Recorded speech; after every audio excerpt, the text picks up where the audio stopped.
And we're live. This is our regularly scheduled time to do the podcast. 1 p.m. Central, 12 p.m. East Coast on a Thursday. I think you got that Yes, the other way sir. around. Oh no, yeah, it's not our regular time. We're an hour early. Yeah. 2 hours early. No, we're usually usually 1 It's usually p.m. 1 Central. p.m. Central. It is 11 Central right now. It's 11:17. Oh We had yeah, to come fair up. enough. We had to come up with a Long good clickbait thumbnail to draw all you freaks in who Dude, are coming in. can we stop doing the clickbait? I don't know. I like it. It's fun. It's a fun mental I guess experience. it's only for the YouTube people. If you're sick of the clickbait, join us on Primal. Download Primal on your favorite app. Did you see YouTube said they were going to stop censoring, and anyone who they cut off during COVID, they were going to allow back on, and then Fuentes and Alex Jones both joined and got like over 100,000 followers without any videos, and then they immediately banned them. Yep, I saw that. And then they just came out It damage last control. Hey, we're easing the rollout of the repeal of the censorship that we embarked Is that on. what they said? Did they actually Yeah. come out with that? What the They hell did does that even mean? I don't know. It's a way to save face. Let me see if I can find it here.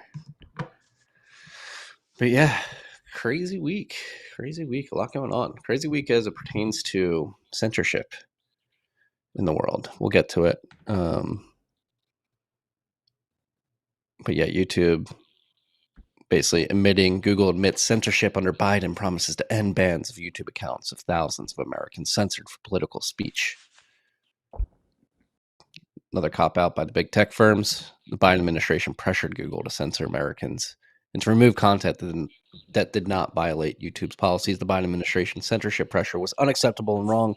Public debate should never come at the expense of relying on authorities. The company will never use third-party fact checkers.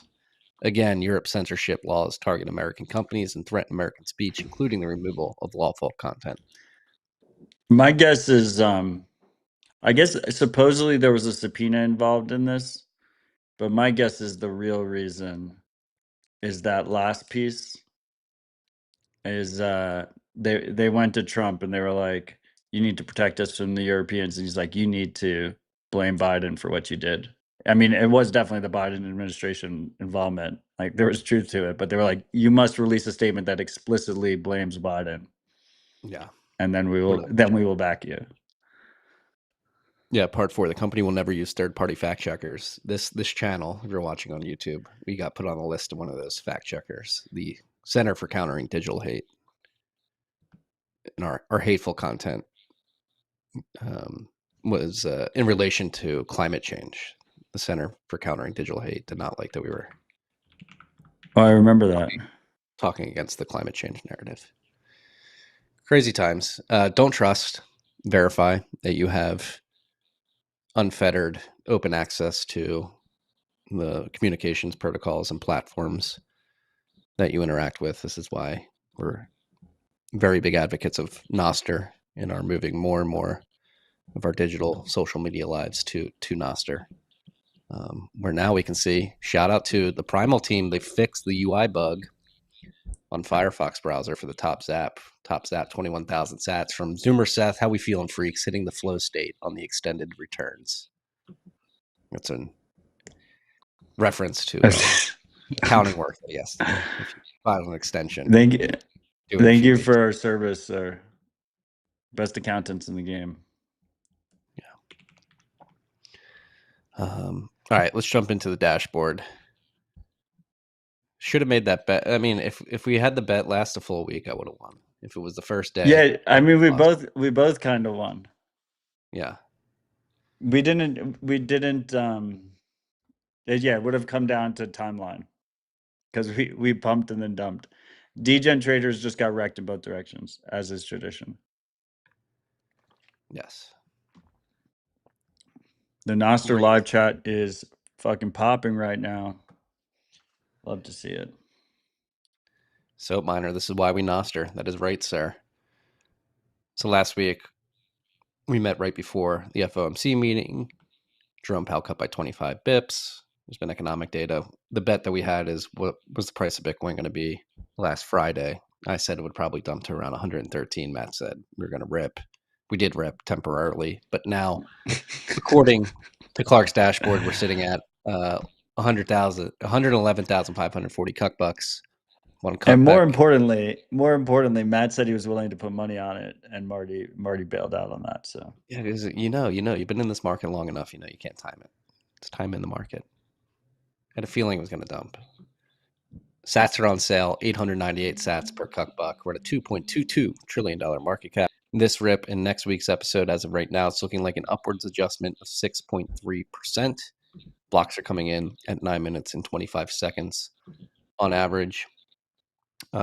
Just to stop here and comment on this, I believe last week when we were talking about the sort of consecutive increases in difficulty adjustment and hash rate being over a zeta hash, we referenced Tether and their influence on the mining market specifically. But I think after being at the Imagine If conference last week in Nashville and talked to a bunch of miners, there could be another influence as well. First, shout out to Rod, Matt, everybody at Bitcoin Park, Kathy Wood, everybody at ARK Investment. It was an incredible weekend in Nashville due to the fact of the proximity of my birth of the birth of my third child. I was only to make it for Imagine If, so I didn't get to the custody summit, but the 2 days I spent Friday and Saturday were incredible. Bang up job by Rod and team. But go ahead.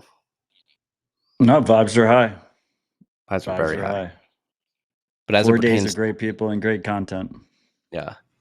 As it pertains to hash rate, and when we referenced Tether last week, I think we mentioned they may be sort of a player that's not really worried about economics. They just want to expand hash rate and really lean into it, and I guess get rid of some of their cash. There could be another similar actor in the market where, with the big beautiful bill and the ability to depreciate the ASICs 100%, it seems like there are a bunch of people who have come into a bunch of wealth by either selling a company or having a monetization event that want to sort of reap the benefits of that depreciation for tax loss harvesting purposes. And it seems like a bunch of people in that position are buying ASICs and plugging them in for sort of tax arbitrage play. So I think that could be influencing hash rate as well right now. And then, I mean, you have the opposite side of the equation, which is like, it seems to be the trend that with the big miners, they're going more and more into AI compute. Mm-hmm. Matt, I see you have one earbud in. How close is the other one to your mic?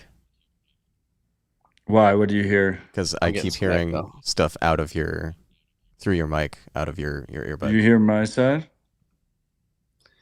How about now? Test. Marty, speak. I gotta talk. Yeah, I'm still hearing it. That's weird. Or are you just on earbud mics? I'm just on a single earbud. Yeah. Do you still hear it? Well, we have to talk. I think it's going away. Yeah, it went away. We're good now. Not really. I'll just turn this down and fix it. I lowered my podcast volume. People. I lowered my ear volume.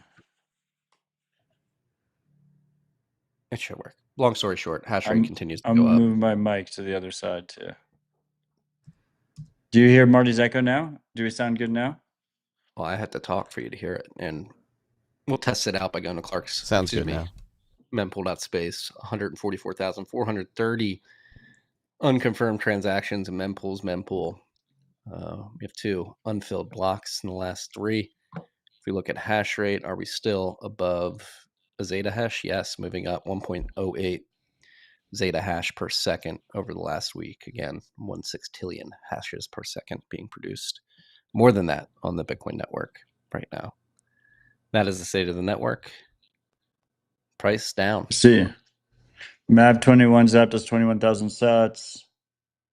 Said let's rip. McCoy zapped us 22,000 sats. All caps, the all-in pod. That's what I named this episode. We're all in. The non-clickbait name to everyone else.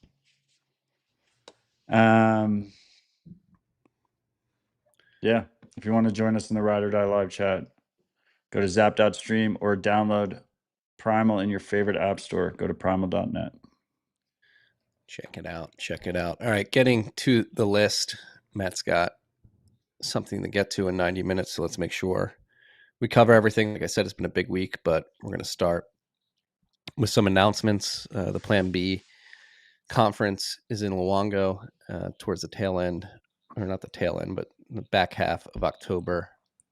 And there is Cypher Tank. We were making fun of Scaramucci and others for doing a Shark Tank like show with crypto companies. It convinced me that this is no different. First of all, it's in Lugano during the Plan B conference. I think the key difference is it's not for shitcoin companies. It's for either Bitcoin startups or open source projects. There'll be $850,000 worth of prizes. So like the top pitches are going to get a significant amount of money regardless of any external investment. It's been being run by the Plan B team, and I'm going to be one of the judges. So applications are open. If you go to it is a Google Doc, so be advised. But if you're interested, you should apply. It should be a good time. Check it out. Get to Lugano. Get to Switzerland. I hear it's beautiful, and you should travel to Europe as much as you can. Things are still relatively put together there.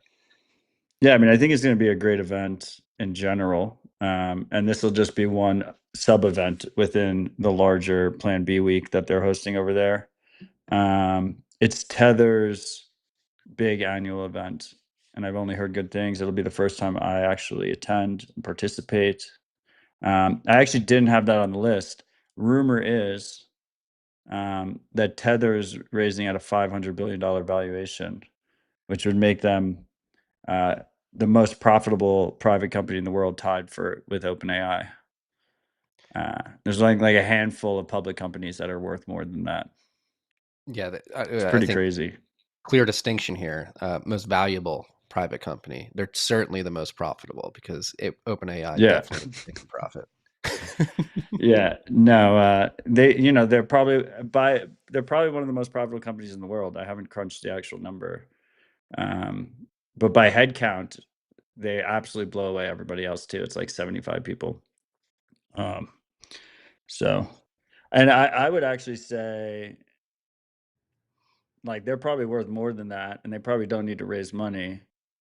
And my guess is the goal here is to bring on some strategic people, give them a slice of the moneymaker, and then that way that they're aligned with them going forward. Like get the SoftBanks of the world involved, so that they're aligned with Tether's interests. Yeah, well, I'm not sure if you saw it. Bitfinex was out there yesterday after this rumor was announced by Watcher Guru. Apparently, they need $20 billion to fill the hole in their treasury. Pour one out for Bitfinex. He told us all around $900 Bitcoin to sell our Bitcoin because Tether was going to fail and crash the entire Bitcoin market. And meanwhile, so that was 7 years ago or 8 years ago. And then meanwhile, Tether now is making 20 plus billion a year. One of the most profitable companies in the world, raising at $500 billion. Bitcoin is at $111,000. So 111 times increase from when he first made his proclamation, sold all his Bitcoin. And then meanwhile, he's still doubling down on it. He's still digging his heels in. So I think there's just a lesson there, I think, for people, that every cycle has its share of FUD, and sometimes it rhymes, sometimes it's different, but the best course of action is to stay humble and stack sats about it. Yeah, they need 20 billion to fill the hole. It is impressive what they're doing. And while we're on the subject of stablecoins, Tether raising it a $500 billion valuation, which, to your point, like, I think it does make sense considering how profitable they are. And how much of a focus the foray into stablecoin seems to be for the Trump administration. I think that's only going to be a tailwind for Tether. Whether or not that's a tailwind for freedom um, and digital bearer instruments and privacy and autonomy is another question. But I think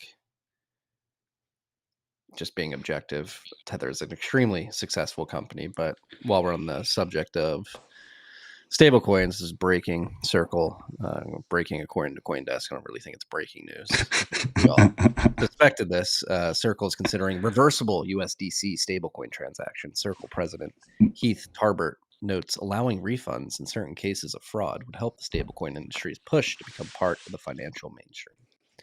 So, yeah, I mean, the problem with all quote unquote stable coins, which I prefer to call them USD tokens, is they rely on a trusted third party, right? There's a trusted third party, whether that's Tether or Circle, that is holding the backing for the dollars, usually in treasuries, and they're in charge of the chain, right? So they can censor you, they can seize your money, they can freeze your account, and they can either do that unilaterally or they can be pressured by governments to do that.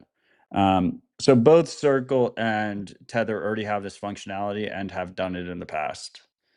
Now, my guess is, I mean, this is like Circle packaging it up as a product, right? But like if you rob before this announcement, like if you robbed $10 million of USDC from an exchange or something, like they were going to reverse that transaction. But now like they'll probably put it in an API or some shit. yeah. And can they actually technically reverse it, or do they just sort of dead man? Send it to, or they can just Dead send it to a man. new address. Well, can they do? My question is, do they actually have control over the wallet? Can they? No, they send? probably freeze and replace. Is probably Yes. what happens in practice. Yeah. Because you still have the private keys. They could probably like force some, but that's just overcomplicating it for no reason. They probably will just freeze and replace. That's what they have done historically. Yeah. That's the trust model. The trust model is you're relying completely on the operator. Look, I understand, particularly in the developing world, why there's demand for these things, where you can't get dollars from other traditional means, and people really want dollars. In terms of fiat currencies, the dollar is still the king, at least for now. Particularly, I have no use for them, and I like Bitcoin is my stable coin. I'd rather use Bitcoin. I will say that it does seem like Tether realizes this as well, that it's a short-term game, which I don't think Circle realizes this. And also, I think Circle has basically no market and Tether is absolutely dominating. But Tether has been stacking with profits a lot of gold and a lot of Bitcoin. And they're doing a lot of funding in AI stuff and communications and Bitcoin mining. So they could turn into a massive force of good in the world when there isn't that many big allocators that are focused on those key issues. So I'm definitely very grateful for that. I am as well. Getting commentary from the TFTC team at the YouTube live chat or live stream may have gone down. Logan, can you check that? I'm still seeing comments come in, unless those comments are coming in from X. Yeah. I see Million Zap does 42,000 sats. The all-in guys have nothing on you except a few billion. You know what? Money doesn't make the man. Money doesn't make the man, Million. You know, we're humble enough here. We're humble enough. I see John Arnold asking if anyone tried turning the cattle bike on and off again. I actually did. I just unplugged my my block clock micro and plugged it back in. I think that's what you need to do. Everybody go do that right now if you have one. Unplug it, plug it back in. We'll get. I'm not going to do that. Okay. I have it right in front of me. To the I completely agree with your comments on Tether, particularly as it pertains to how they view stablecoins. Again, they stumbled into it, didn't think it was going to be big, turned out to be massive, leaning into it, making a ton of profit off of it. And if the rumors of this raising 20 billion at a 500 billion dollar valuation are true, like I could see them taking that 20 bill and just aping it right into Bitcoin and building their rather large treasury even larger. Yeah, I assume that's what they would do with it, at least in the short term, while they figure out what to do with it. Might as well. Like I said, they definitely do not need the money, but it makes it like it lines up. Like their biggest risk historically has been regulatory. They've had a massive 5 years in terms of profit and growth, and now the regulatory regime is in their favor, and it's they want to cement it. They want to cement it with big money investors that will be along for the ride with them and be financially incentivized to make sure that if a new administration comes in, I mean, unless Trump runs for a third term, a new administration will come in, but a hostile administration comes in to protect themselves from it. Makes sense to me. Do you think Trump runs for a third term? No, I don't think so. I think he's too old. I think if he was younger, he would try. Yeah, probably too. I mean, even if he does, Yeah. like, he doesn't have that many years left. That shit ages you so fast. It really does. Look at, you know what? Million saying the all-in guys have nothing on you except a few bill. You know what? The all-in guys don't have what we have here in Zap and Noster. We got drop in 21,000 sat zaps. Just drop it in to zap some saps. I'll catch up on the pod later. Just saw that we were live, came in and said, hey, appreciate the show. Here's a zap. Gunson, shout out to you. I don't even see that one. Oh, you don't? But thank you, sir. Thank you, Gunson. All right, back to the list. This was interesting, but somewhat predictable, I would say. Tangem hardware wallet cracked by Ledger. So, for anybody who's unaware, Ledger has an internal team of security engineers that are paid to attack every other hardware wallet, and I assume the Ledger wallet as well. And when they successfully attack a wallet, or successfully get into a wallet, they disclose their findings, and that happened earlier this week with the Tangem wallet, which is one of those card form factor wallets. I don't think. My guess is if they successfully break the ledger, they don't disclose that in a big tweet thread, though. That's true. They probably just quietly fix it. But yet, I believe it's pronounced Tangem. Tangem. Frigate. But anyway, like, there's so many shitty hardware wallets out there, guys, and we're not going to cover all of them being shitty. But supposedly this one has a decent amount of adoption. A lot of people are using it. I kind of had a blind spot to it. I didn't really know it existed. What was the other one that was out there sponsoring conferences? Where they gave it to everyone at the Bitcoin conference. I don't remember. Yeah. That was another shit one. But same form factor, right? Like this card form factor, no screen. First and foremost, so basically this attack allowed that they like got around the mechanism that prevents you from brute forcing the pin.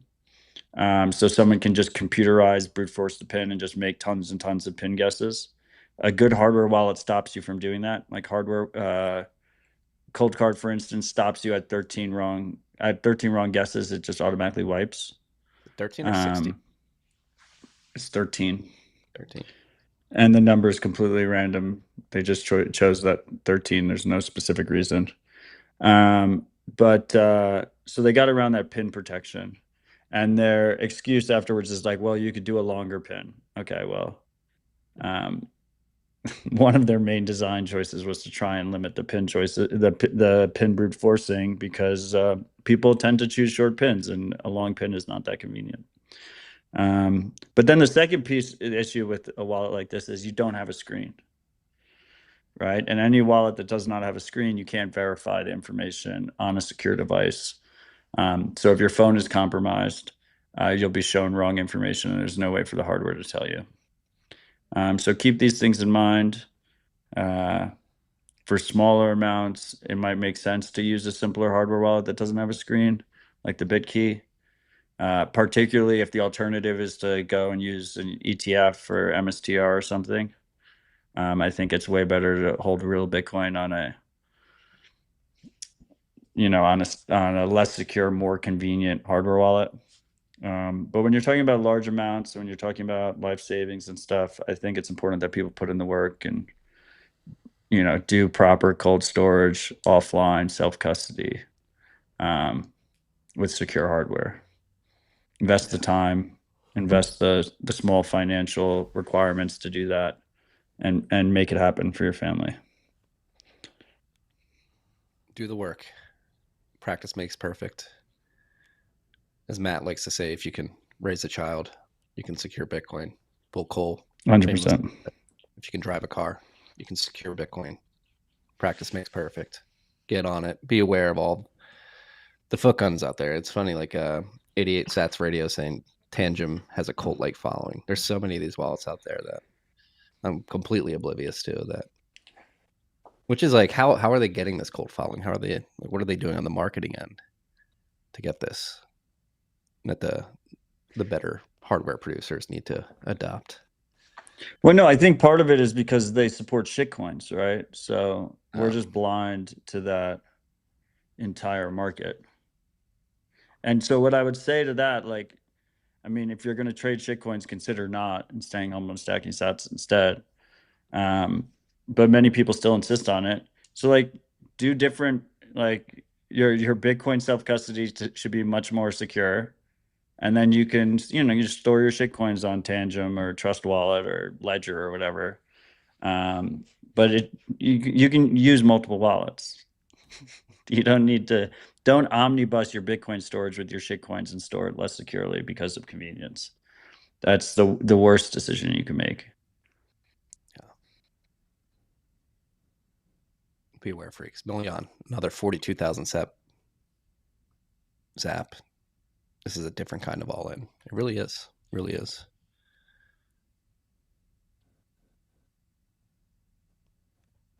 Reading the comments. Got to stop reading the comments. I'm breaking my own rule. Moving on. Obscura, the VPN of choice. Love to see it. Official VPN of RHR. Added more servers.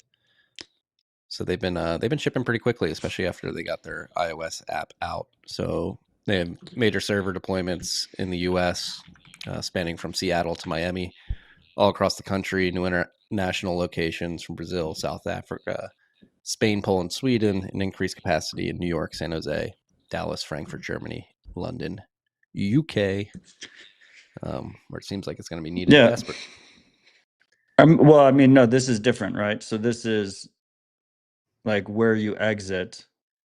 Like British people could already use it, and presumably wouldn't want to exit in the UK anyway. They would want to exit in a freer country.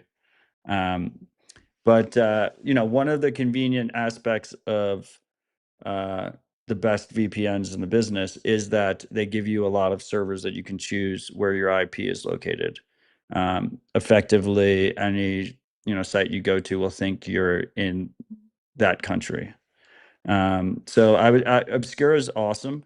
The way Obscura is set up is, so if you're doing something incredibly adversarial and your threat model is very significant and you want the best privacy possible, you should use Tor. Now, Tor is incredibly slow by design. The way the network works is it's bouncing between a bunch of different servers, and as a result, performance is very degraded in terms of speed and UX and whatnot. But it gives you very strong privacy guarantees. Then on the opposite side, you have a traditional hosted VPN that is very fast and has many different servers you can choose from.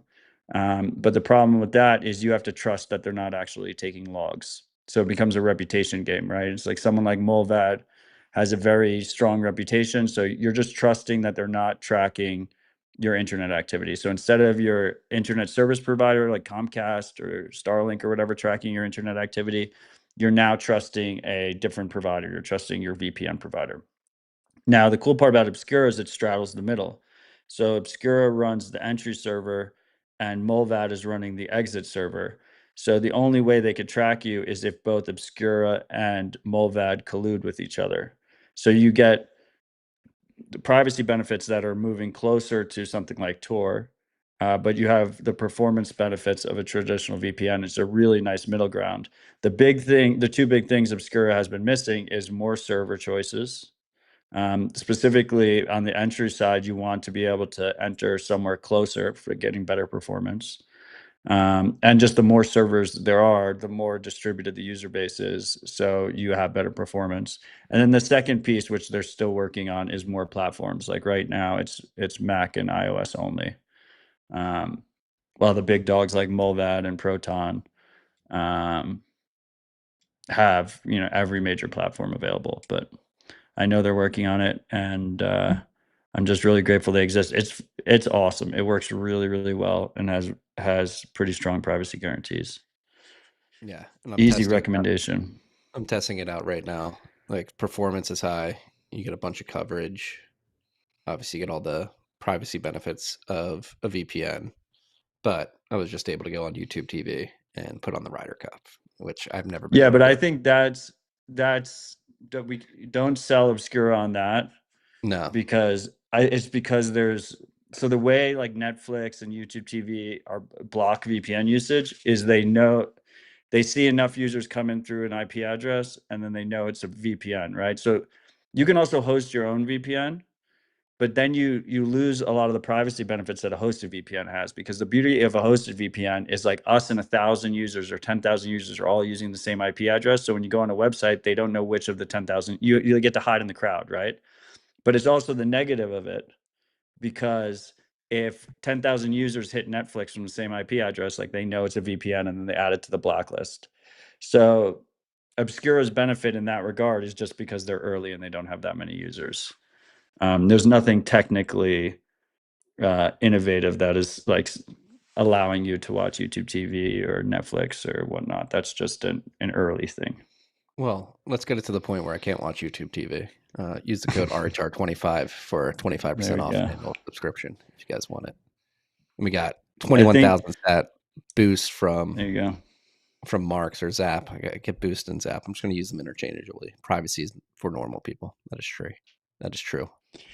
And then this is a lower Zap, but I like the message. Stack Toshi zapped 2100 sat, said Primal nailed this. Matt and Marty are trailblazers. I like the message. You're gonna read the lower limit message just because it pumps us. Only if the message is pads our ego. Yeah. Then Yazzer said RHR over Zap.stream is peak Noster. Keep up the good work, boys. Stack sats. Shout out to you, Yazzer. 21,000 set Zap. Love it. Moving on, Fold. In-store gift cards being seen in the wild. Haley Lennon, disclaimer, works for Fold. Disclaimer, Fold is a 1031 portfolio company, but this is something that they've been working towards for a long time, and it's really cool to see in the wild, the Fold gift cards. Yep. And they also had an announcement this week that the Fold credit card is imminent and it'll be a partnership with Visa and Stripe. Stripe with a P. 1.5% sats back for everybody, bumps up I believe 2.5, 2.5 if you do direct deposits into the Fold app as well. I mean, people are excited about all the credit cards. I mean, they're trying like the Gemini one and the Coinbase one. I'm not like particularly like, when I use a credit card, I have an Amex that I'm happy with. But the physical gift cards, I think, is an underrated deal. Actually, just having like walking into like a Walgreens and being able to pick up like a physical Bitcoin gift card, I think is pretty cool. At the very least, it's incredible guerrilla brand recognition, Yeah. not only for Fold but for Bitcoin more generally. Seeing that orange B when you're in the checkout line at a Walgreens or CVS.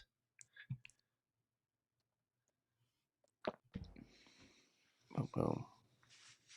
Moving on with the 1031 portfolio company section of the show. Strike Lending is now available in North Dakota. It's just a coincidence. It wasn't meant to be the 1031 section.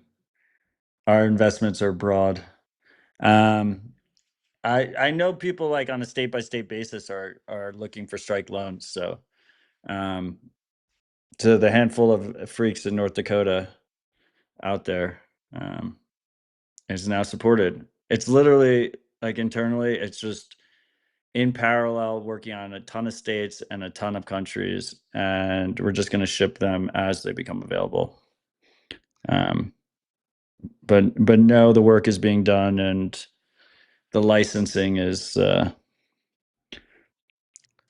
going through that licensing is a skill of its own, and the strike team is quite competent at it. It's impressive to watch. Yeah. Not a zap,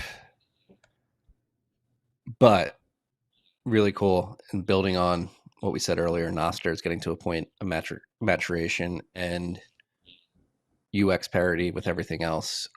Layer Zero propaganda on X just tweeted at me and Citadel Dispatch. So I don't know if Citadel Dispatch X account is still active, but I'm currently watching Rabbit Hole Recap on my Apple TV using TK's Nostr TV app, currently in test flight beta. This is Nostr streams on your big screen with Apple UI UX. You can even zap them on the screen. That's pretty cool. I just retweeted it on X if you want to go check out the test flight link. Was this an X tweet? This wasn't in the live chat? Yeah, X tweet. Cool. Yeah, no, the Citadel Dispatch account, while not deleted, is just sitting there dormant because you can't stream from X unless you have a blue check. And I refuse to comply. So now Dispatch streams from the 1031 account because Jonathan blue checked himself. It's great. There you go. Team effort. Right. Moving on to the Human Rights Foundation. I mean, the RHR account also never got blue checked and is sitting dormant, and that's why this goes out through the TFTC account. If we get an I rely on my friends. I rely on my friends and business partners to blue check themselves. We have a yellow in order check to provide for the X audience. We have a yellow check. Okay. How much do you pay for the yellow check? It's like $200 a month. Wow. For the business. Yeah. Did you have Logan do the ID check for it, or did you do that? I would not subject my employees to it. You had to do a corporate. It was like an EIN since it's a corporate account. That's not as bad. Yeah.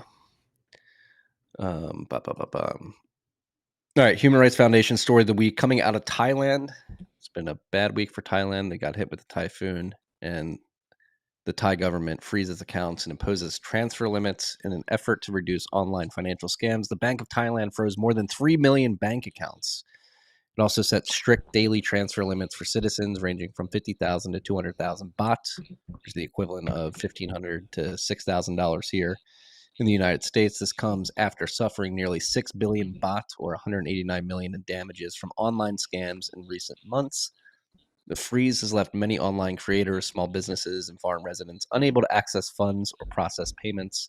The heavy-handed approach caused panic, withdrawals, and confusion, and offers a glimpse into how broad state measures against fraud can unintentionally lead to financial repression, cutting Thais off from their own money. For more stories like this, make sure you sign up to the Financial Freedom Report newsletter, which comes out weekly at financialfreedomreport.org. It's good to see the HRF crew in Nashville last week. Shout out to Arsh and everybody there. But I mean, this story. I feel like Arsh specifically is everywhere. Really? Yeah, he is. I feel like whenever I just like every time I land somewhere, he's there, just waiting with a smile on his face. Shout out Arsh.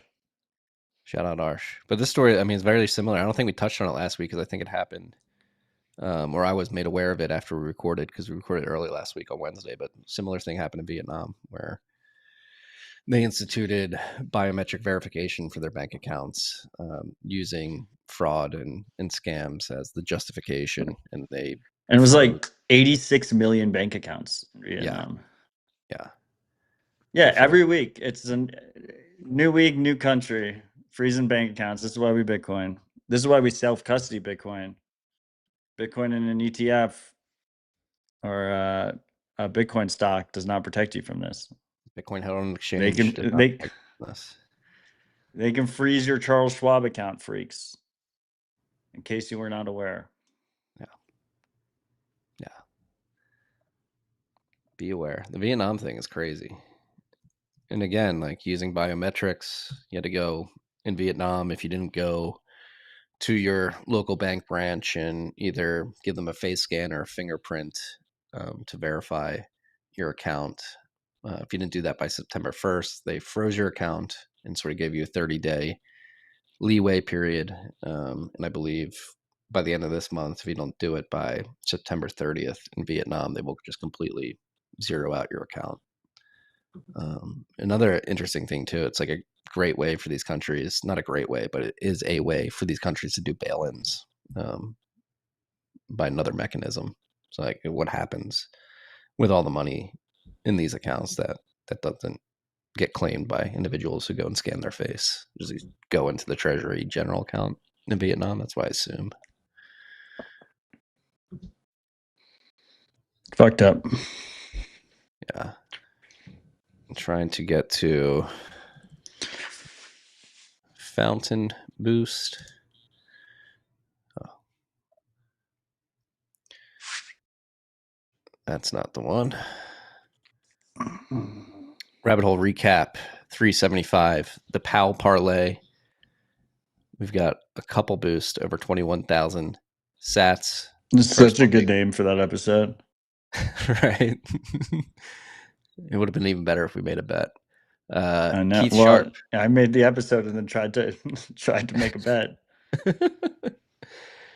Our boy Keith is here to pump TabConf with a 21,212 sat boost, palindrome boost. Save the date, Tuesday, October 14th. Stand by for ZapRight ticket link, which is coming. ATL BTC Meetup, MEAT, dinner at Fogo de Chao, a satellite event for TabConf, the Atlanta Bitcoin Conference. Shout out to you, Keith. Shout out to TabConf. Shout out to the Meetup. And shout out to ZapRight. First time I had the ZapRight ticketing experience, and imagine if it worked flawlessly. Yeah, it was a really good ticketing experience on our side too. Yeah. On the back end. Our boy Foisey came in with a 21,000 sat boost. Chicago Meetup this Sunday, September 28th at 12 noon at Revolution Brewery, 3340 North Kedzie Avenue. BYO food or pre-order with Foisey. Menu and details on my Nostr page. Shout out Matt and Marty, and shout out me. Shout out to you, Foisey. Shout out to you. Love it. Get there. Shout out you freaks. Thank you for supporting the show. Let me see. 3340 North Kedzie. Let's see what neighborhood this is in. Oh, right by the Kennedy. I see Habibi zapped 1,111 sats and said, please fix the in-app purchases for sats. I assume he's talking about Primal. That is on our radar. We're working on it. We just like to ship things to you guys fast. So our current setup is not the long-term setup for that feature, but we will get it back online ASAP, and then we'll make it even better from there, which is our style. And then I see Soap Miner, which I 100% agree with, saying we need to keep expanding the Bitcoin ecosystem so that we don't need fiat for any of the goods we use. And I think that's key. The central points of failure are the connections to the fiat system. This is where Bitcoin circular economy really, really becomes powerful, is when you see actions like the Thai government and the Vietnamese closing bank accounts, to be able to just transact in Bitcoin and be ready for it when that happens. A lot of the conversation around like the core versus not stuff and funding devs focuses on Bitcoin Core specifically. But I will speak to OpenSats. And with OpenSats, protocol funding is a very small aspect of our larger mission. We've given out 324 grants. And the key there is we need all these different open source projects and apps around the ecosystem for these types of situations. Because if you have to, and the irony here is Marty and I, through our investment fund, have invested in and supported the top Bitcoin companies in the space. But at the end of the day, companies are a central point of failure.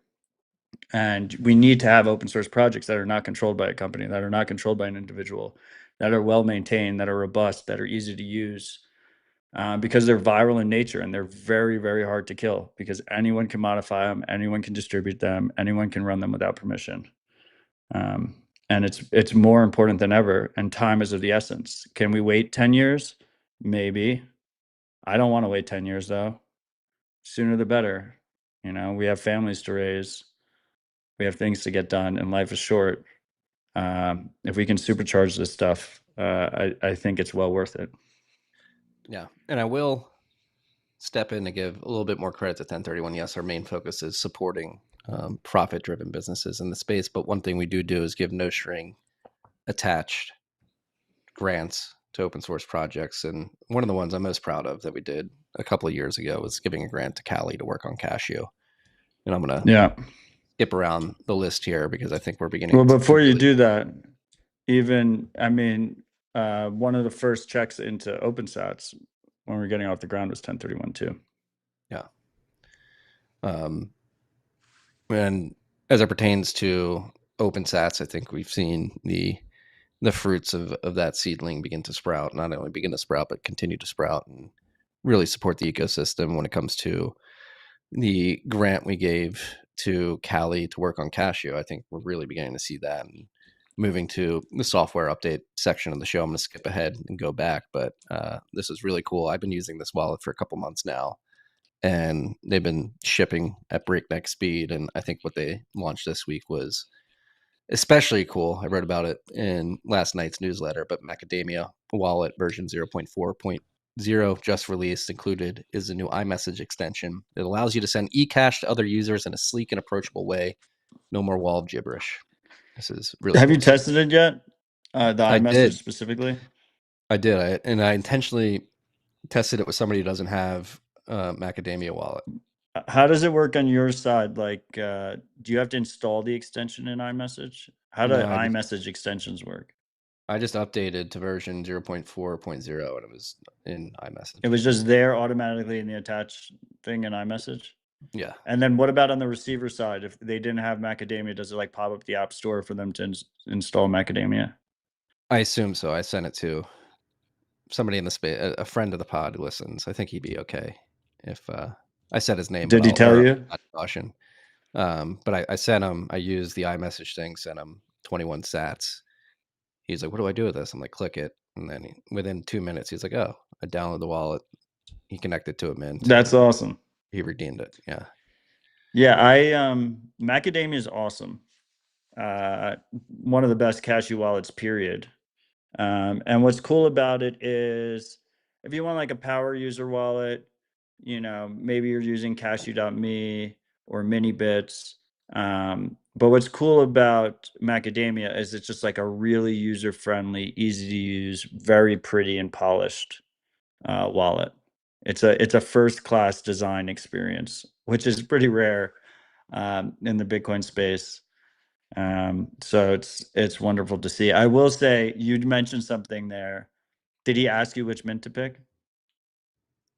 No, but I think he saw what Mint I was connected to and asked if he should connect to that. And I said, you pick whatever one you want.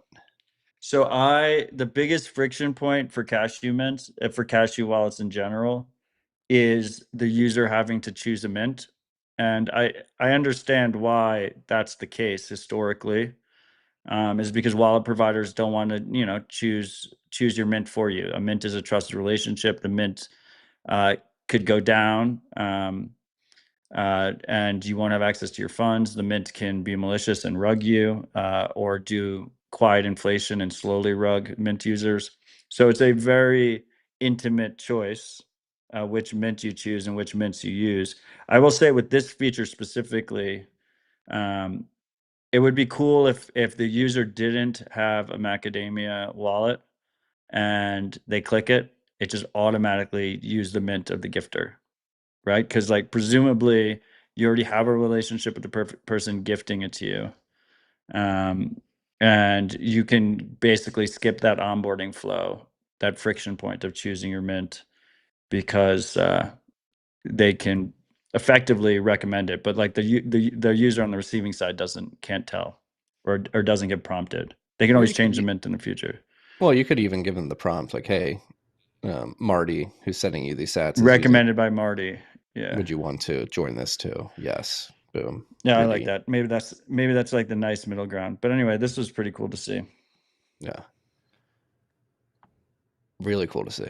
And again, we've talked about it a lot, the breakneck speed of innovation around the cashew Chaumian Mint protocol has been insane. And I think macadamia is a shining example of that. To your point, the UX is impeccable. Like even the idea of like melting sats from Lightning to eCash and reverse, like it's pretty seamless. Yeah, and this is pretty. I see Tyler Stevens, who also had a great presentation at the Imagine If Summit here in Nashville this weekend. Zap 21,000 sats. He says there's a Heat Punk Summit coming up. Save the date, February 27th and 28th at the Space in Denver. So Denver's version of Bitcoin Park. I've only heard good things about it. Have you been to the Space yet? Not yet. I'm getting lambasted by Tyler now to get there. Harassment is the correct word, Marty. Harassed. I think lightly nudged, or more aggressively nudged than is probably the right term. I'm going to get there. I want to see Exergy's Bitcoin mining heating system in person. I've seen pictures of it, seen videos of it, have had Tyler on TFTC to talk about it. It's about time I get there. And I will note, Tyler, this is the way to do a bigger event announcement. You and Keith Sharp are on it. Start beating the drum a couple months before. Get people time. We've got 5-6 months until this event happens, and get people ready for it. Start beating in marketing. What is it? How many touches for conversion? This is the first touch. You're starting 6 months early. This is the way to do it. I worry for the freaks that do ninja meetup announcements 2 days before. But some people are spontaneous. They say, you know what, I'm going to go to that. Keep doing that too. Back to the list, back up to other software updates in the space. Peach version 69, nice, has been released. It's now a two-sided Bitcoin marketplace where both buyers and sellers can be makers or takers. This is making Peach a real P2P exchange with without the KYC BS. Excuse me. Yeah, I mean, 1031 is probably one of the first checks invested in Peach. No KYC, P2P, Bitcoin. And now it's gotten even better. Steph and her team are, it's a journey. It's a hard grind out there. And it's been impressive watching them ship. It really has. Go check it out. Do you remember her original pitch? Marty loved it. Tinder for Bitcoin. Yes. She's like, P2P Bitcoin exchanges should be as easy as swiping right on Tinder. So, I mean, that clicked for me. It should be. I mean, yeah. Should we try to find our wives or your significant other on Tinder? Maybe not. No, but a P2P Bitcoin exchange, yes. Yes. I know a couple couples that were successful in the online dating thing. I know a few that were successful, but then it did not turn out well. It's a mixed bag. We don't have to give life advice, marital advice here. I mean, I know. I know one couple that discovered each other on Bitcoin Twitter, but your mileage may vary. Your mileage may vary. I don't know what that means. I don't know. Like they seem to be a great couple. Yeah, well, I mean, that's more natural to me. Like you're finding somebody in a community. Yeah, I guess. There's many couples that have been found on Bitcoin Twitter. Bitcoin Twitter cesspool right now, though. Do not recommend. Did you hear the breaking news this week out of California? I do know a few. What the hate speech law? No, not that. There's a politician running for governor who said some good things. Oh my God. I don't know how anyone takes that guy seriously at this point. Like, are you fucking blind? Like, everyone's like, they're like, I can't believe he did this to us. It's like, you are fucking blind if you had any expectation of more. I got a good chuckle out of that. It's like, what? It's like people are getting continuously punked by that guy. Speaking about punked, if you're using LLMs, you can get punked by the provider of that LLM if you're not careful with what you say. That's why we're big supporters of Maple here at RHR and via 1031, and they just released their Android app. So Maple is now on Android. Yeah, I mean, one of the cool things about Maple, so I mean, you freaks know it's secure, private, but still cloud-based AI. So you don't need like a super high-end device to run something self-hosted. You can use Maple instead, and they run all the top open source models for you. But one of the coolest parts about Maple is you can just run it in a browser on any phone. Like, they have a progressive web app. You don't need the app store. You can just run it in a browser. Historically, that's how people have run it on Android, but a lot of users wanted to see an actual Android app. So they shipped an actual Android app. The other big thing is, I think last week they did it live on air, but they added voice chat, which I think was pretty big. That's how a lot of people use these chat-based AIs. And they brought back document and image uploads, which is just an awesome feature, because if you're running a business and you want to upload some documents to have the AI help you with it, you don't want to use like a ChatGPT or something, because you're just giving all your insider secrets and how you run your business to Sam Altman, who wants to scan your eyeballs. So it's, I think, a very useful feature for teams. Very useful feature for individuals, and they are running a promo right now that I believe is, the promo code is document20 for 20% off. Yes. And on that note, I saw Tony teasing earlier this week that your most requested feature is close to production. Any day now. It's Hey, coming. They're that's gonna shipping be quick. Guys, they're a two-man team, and they use AI to speed up their development. And it's been impressive to watch. Super lean, two-man team, mission focused. Yeah. But yeah, that's the last piece that makes Maple absolute juggernaut, is the real-time web search. It's easier said than done in a privacy way. So they're making sure they do it the right way, which I respect.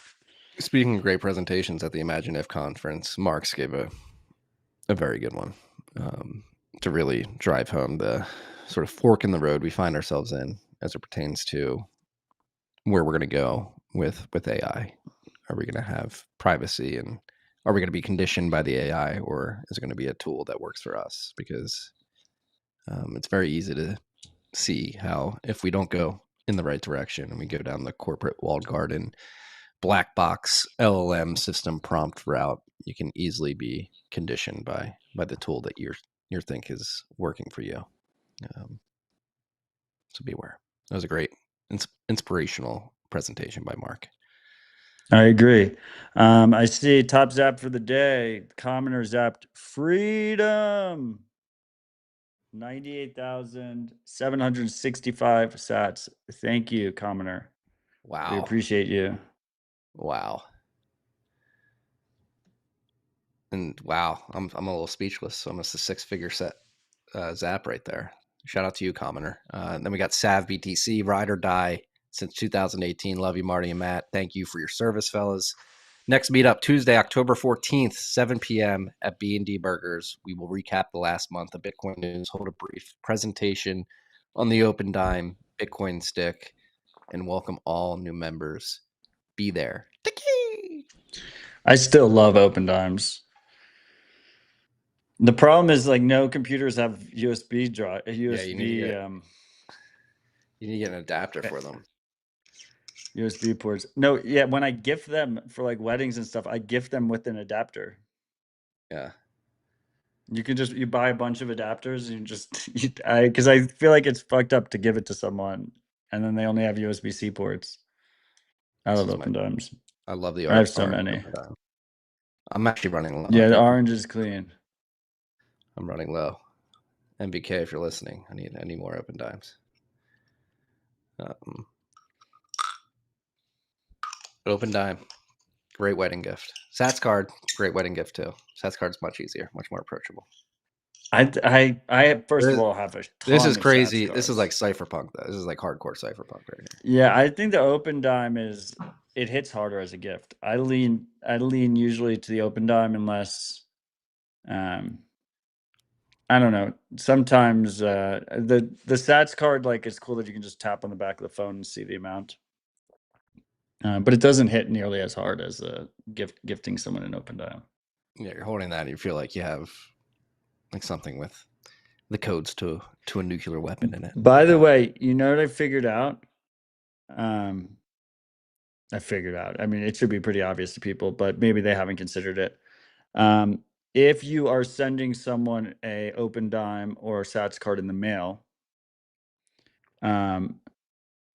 you can initialize it ahead of time. The Sats card, already has a QR code on the back. But with the open dime, you can initialize it ahead of time, record the address, ship it to them, and then in the card, tell them to tell me when you get it, and then send the Bitcoin. So if it gets lost in the mail, you don't lose the Bitcoin. That's just kind of cool. And for anybody who's unaware, when Matt's saying initialize the open dime to have certainty that you have to create the private key first, and you do that by creating by putting a random picture JPEG file. Any kind of file, I think. Yeah.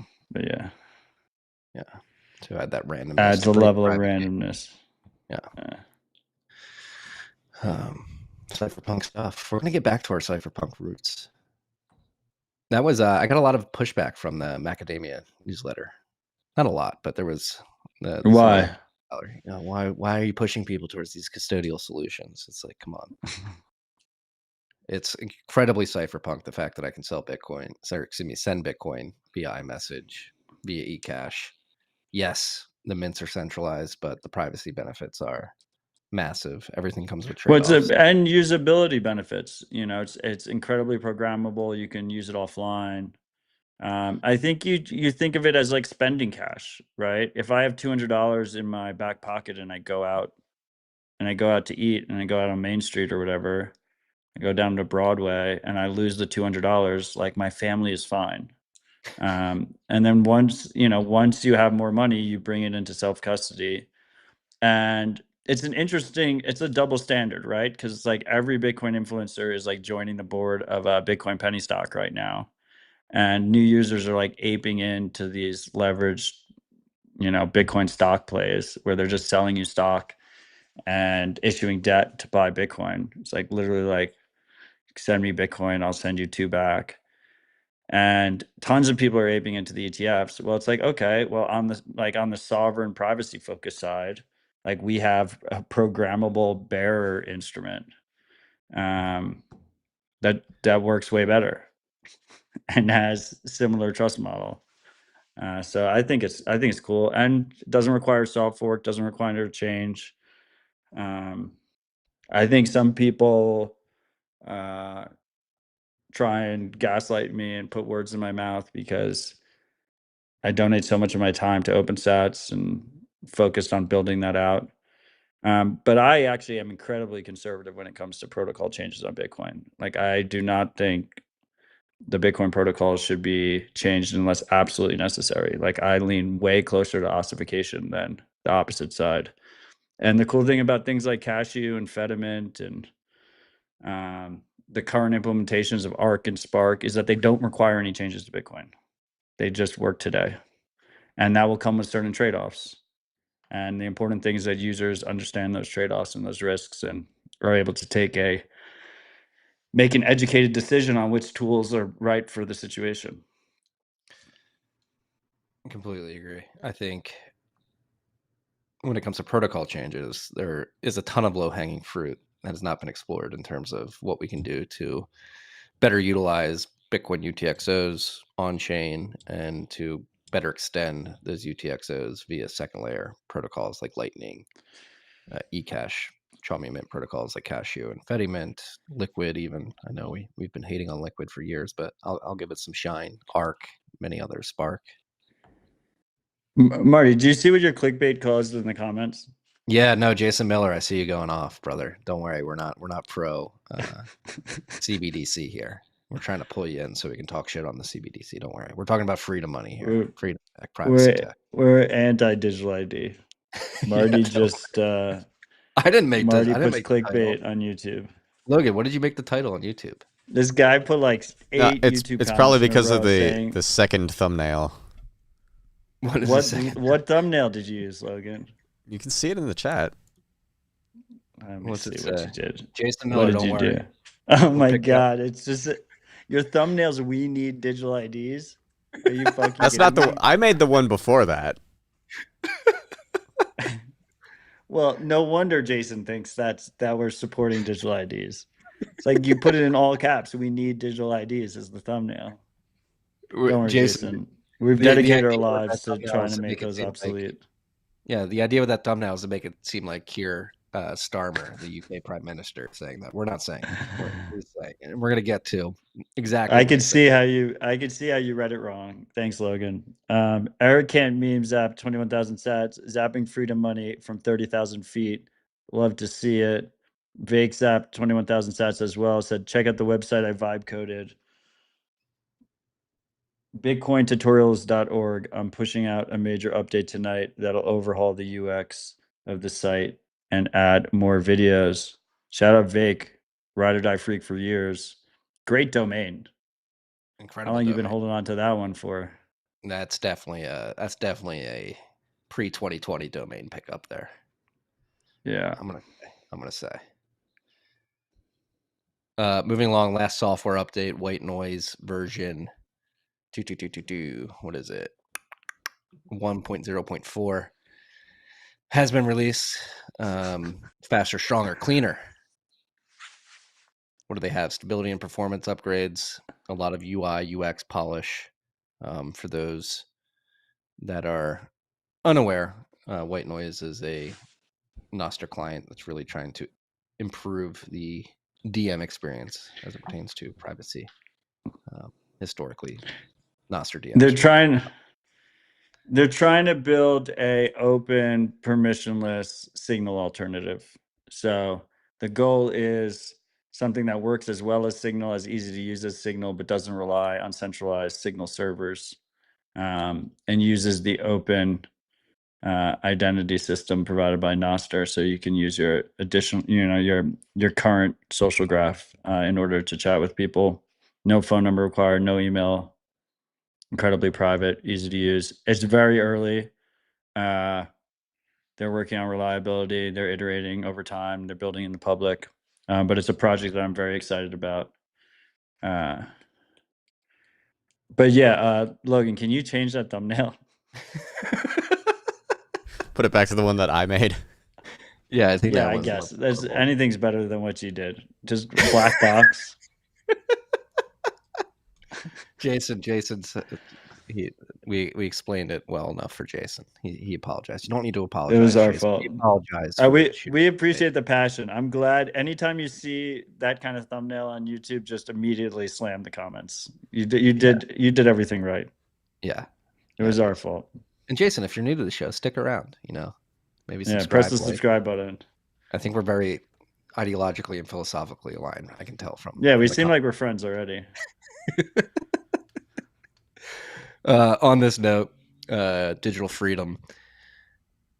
We're going to talk about the UK, but first we have to go over stay local here in the United States. California, this has gone under the radar, not really talked about as much. I think I actually credit where credit's due. I do think I've heard the All In guys talk about this a couple times over the last few months, but it's been pretty silent across the board outside of this week. People finally waking up, but Bill SB 771 has passed the California Senate and is sitting on Gavin Newsom's desk to be signed into law. And basically what this bill outlines is an attempt to circumnavigate Section 230, which historically has given social media platforms amnesty from being responsible for what their users post on the platform. Section 230 says if you run a platform and people are posting on it, you are not liable for what your users say. But it looks like the California legislators are trying to find a loophole, and that loophole is the algorithms. And so, Logan, if you go down to the third screenshot with the red text, deep in the bill, section 3273.73 3B1 says, for purposes of this section, deploying an algorithm that relays content to users may be considered to be an act of the platform independent from the message of the content relayed. So it looks like the California legislator is saying, yes, your users are posting on your platform. You're not responsible for that. However, you do use these algorithms to surface content to the broader user base of your platforms, and that act may be viewed as the platform acting independently and inserting No, yeah. speech. I mean, look, it is. That is the case. Like, that is factually true. It is something that we have highlighted on the past in the show. Like, the whole point of Section 230, the whole idea of the carve out, was that a platform is not involved in the content you see. They're just showing you content that other people have posted. When it comes to algorithms, like, first of all, they're black boxes, and second of all, they're choosing what you see and they're serving it up to you. So at least, like, from like a logic point of view, and maybe even a moral point of view, there makes sense that there's liability there on what you show people and when you show it.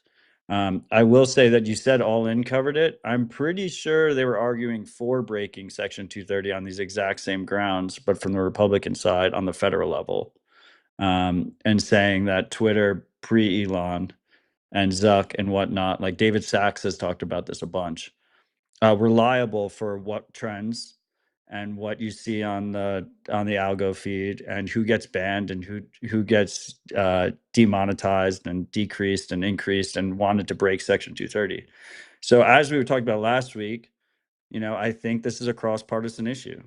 Like, I think there's people on both sides here that want to see restrictions on speech. I think the timing is quite hilarious, since the current administration has moved, in the hate speech department, right? The quote unquote hate speech department.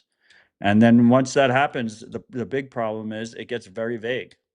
It gets super, super vague on where the enforcement happens. Like, what does California decide to enforce and what do they not try to enforce? Yeah, it's And one of the it's going questions. to be used against political enemies. Like, that's pretty much a certainty, regardless of which side. Yeah, that was the question I had when I wrote the newsletter. Like, does this only pertain to speech against California residents? And I think that's sort of the point of bills like this, is to be as broad and vague as possible to coerce the platforms to simply just censor speech preemptively. They preemptively comply, yeah, because they don't want to fight the court cases. But then you will have court cases. I mean, I think the other piece here is, I think the TikTok bill had a concept like this in the at the federal level About the algo specifically. about algo breaking Section 230, about how you don't have Section 230 protections if you have an algo feeding people content, that you're inherently at a level of liability in there rather than just sending out raw content feeds or distributing raw content feeds. Yeah, this is where we get into like very vague philosophical discussions, because Section 230 stems from newspapers originally, correct? For like opinion pieces. I think so, but Yeah, no, like I think it was early days of tech. It was like tech would have literally been screwed if they didn't have Section 230. okay. When did Section 230 get created? I'm gonna ask, why was it created? Let's see what we got. Communications Decency Act passed in '96. created to Yeah, early address days of the algo internet. platforms and service providers. Yeah, it's internet specific. Yeah. All right, my argument goes out the window. I was going to say, who's not to say that the curation of where stories are played favors some sort of bias. Look, I mean, I think the alternative is I think if you don't default to an algorithm, and you give users choice, then you can be protected by it still. I think Nostr does this by design because users can use it as they see fit without permission, and they can use any app they want that supports it. But the walled garden platforms, historically, the algo has been their bread and butter because it boosts addiction and increases retention, and they're able to track more users and serve more ads, and that's what they want to do. And control the speech. But that's the secondary element, right? Like the main element is just greed and making a shit ton of money on the ad surveillance model. And if Section 230 gets either full off repealed or basically just carved around because of this algo stuff, then you're going to have to give people algo choice, default to no algo. If people don't remember, the early days of social was just a straight chronological feed. That's how it originally started. Well, that's still how I consume X mainly is list, which is chronological, straight chronological of lists that I've curated. Yeah, but defaults are powerful, right? Like the majority are just scrolling the rage feed. Yeah. And X does a better job than a lot of the other ones in that they do make it easy to switch to chronological. And I do think the concept that Elon has about creating custom feeds using Grok is, from like a UX perspective, like the ideal situation for algo choice. Like that flow, if done right and done in a transparent way, could be incredibly powerful. I think it gives users a lot of agency. I'd like to see that in apps like Primal as well. Yeah. And I know I mentioned that these legislators like to make the language broad and vague, but one very specific line item in this bill is that it only pertains to social media platforms with more than $100 million in gross revenue per year. And so, like, as a pulling Nostr into this, like, where does the line blur there? Because Nostr is this open protocol. Well, I think it'd be on a per app basis. Mm-hmm. I mean, the other thing is that UK Online Safety Act, most people don't talk about that. That also has a carve out. I think it's based on user numbers. But you have to have a certain number of users to be, have to implement that like UK KYC social thing. But those limits, can always be changed. They won't be adjusted with population, that's for sure. But yeah, I mean, it'd be great to see Primal making $100 million in revenue. And then we can deal with it when we get there. Yeah. Be aware. Yeah. So this is sitting on Gavin Newsom's desk, and that's the question. Does it set a precedent? As you mentioned, this is a bipartisan, somewhat cross the aisle issue. I think both sides want to implement it in their own way, but they both seem pretty keen on censorship of certain ideas, censorship of the ideas that they don't like, and going full bore ahead. And you mentioned the UK. Not only do they have those censorship laws, but they're expanding. This was breaking news earlier today via Sky News. It seems like Keir Starmer, Jason, this is why he's on the thumbnail. He came out and announced that they're going to make digital ID systems, digital IDs mandatory. And they're running with the narrative, which we've been prepping everybody for the better part of, I think, since Trump got into office last year here in the United States. Trump 2's policy really revolves around immigration reform, and it's pretty obvious to anybody paying attention that immigration is going to be used as an excuse to thrust the digital ID on the populace.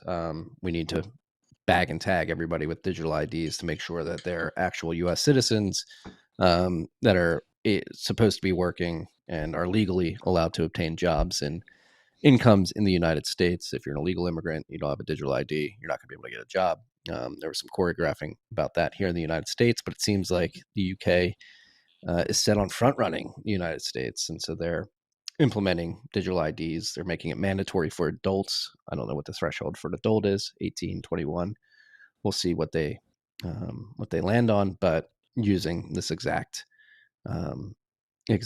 excuse. They want to stop the boats, and so they're going to make digital IDs mandatory to to stop illegal immigrants from working.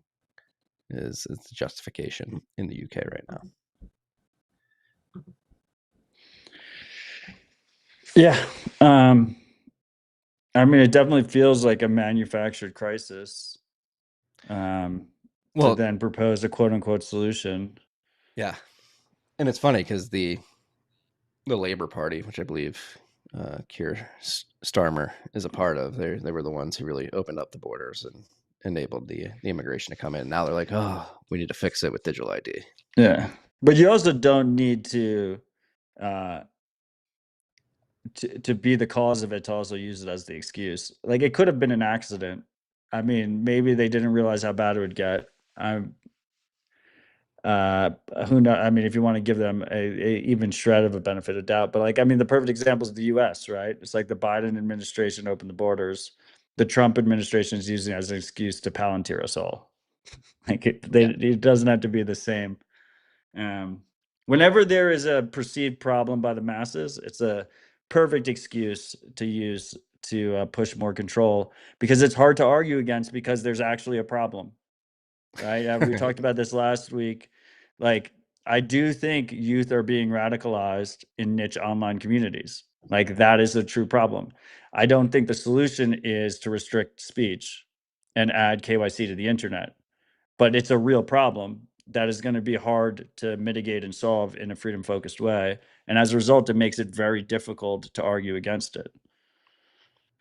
Yeah. Well, yeah, it makes it very difficult to argue against it, but also like the solutions in the UK, and I think ultimately the Trump administration will lean into this at some point, whether they use immigration or this online radicalization as the. I mean, when was the last time you went through customs, right? It's like they scan your face, they like take a blood sample, all your fingerprints and shit. Like, and we're not that far it's yet. been trending. Yeah. Yeah, they don't take a blood sample yet. No, I think we said this last week. I forget it was if we said on Rabbit Hole Recap or I said it somewhere else on TFTC. Like, you need to force the focus of discussion on actually solving the core issues. Like, yes, we should secure the border. It doesn't mean we need digital IDs. Yes, there is online radicalization going on. Why is that happening? Why are the youth so disillusioned? How are they getting these bad ideas in their mind? What are the core of those issues? I think they're economic and health driven. Well, we had this conversation on that subject specifically here in Nashville at Imagine If this weekend, where, I mean, I think that the best solution to, youth and the internet is giving parents more tools.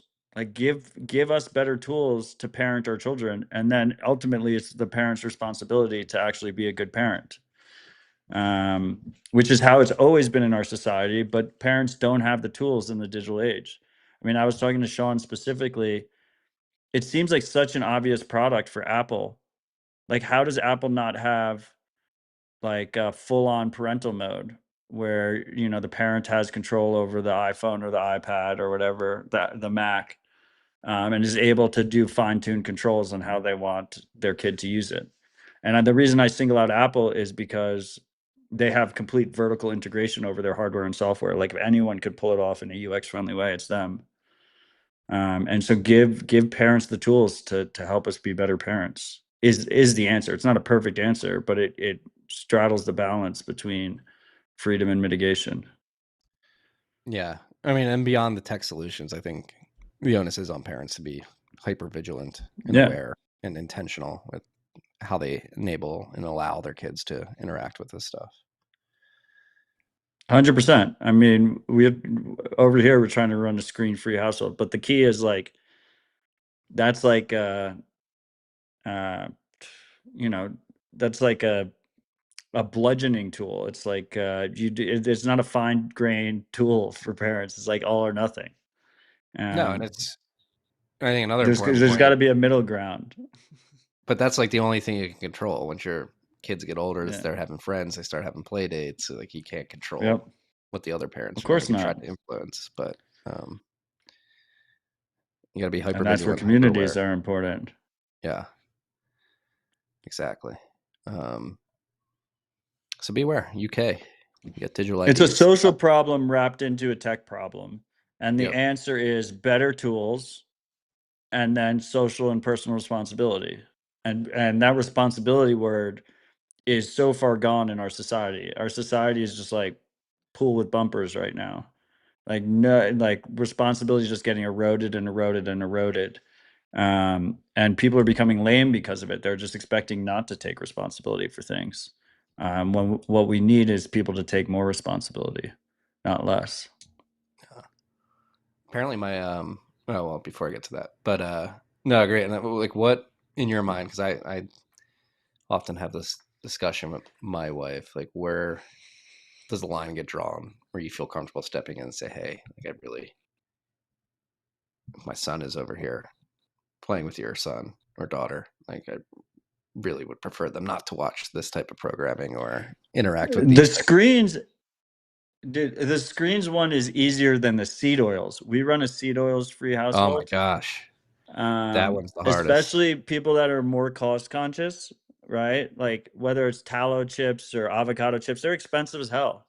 And so like they have all this trash food. That's much more like the good thing is like I think a lot of parents do realize like the danger of screens and social for like development. And like at the end of the day, I think it's always it's a balancing act, but also you can't really help yourself.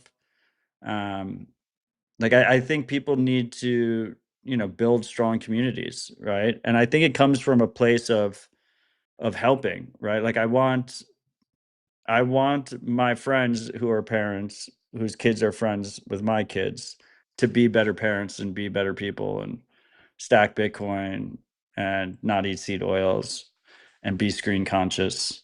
And so whenever we're hanging out, it's the constant topic of conversation. It's like, it's I don't think we really talk about much else besides that. Like I'm always constantly talking about it. And I think that's the key, is just banging it in there. Yeah, and I think the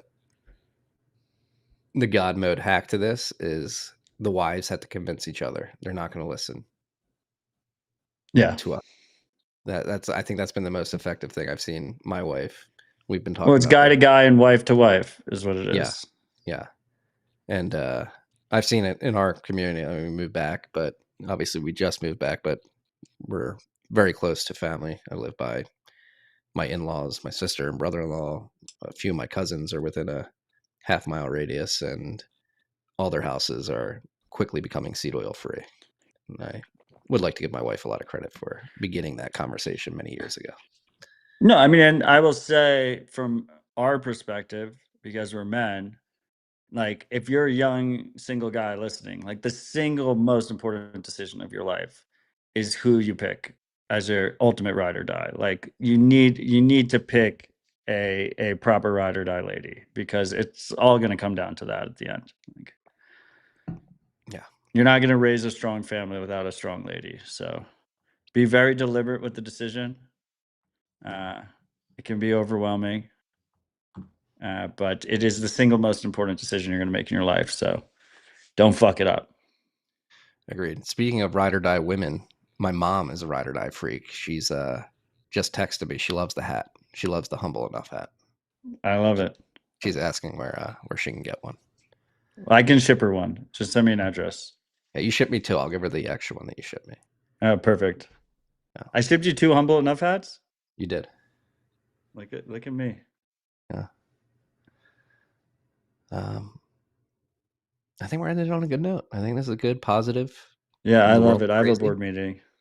The world's crazy. I have a positive board meeting. Yeah. Focus on solutions. Focus on real life meet space conversations. I love that description. It's a social problem wrapped in tech. You got to focus on both. You got to attack it from both angles: meet space and the digital space. Use the right tools, have the right conversations, and we'll get through this. Well said. Love you, Marty. Love you, freaks. Stay humble, stack sats. Love you all. Peace and love.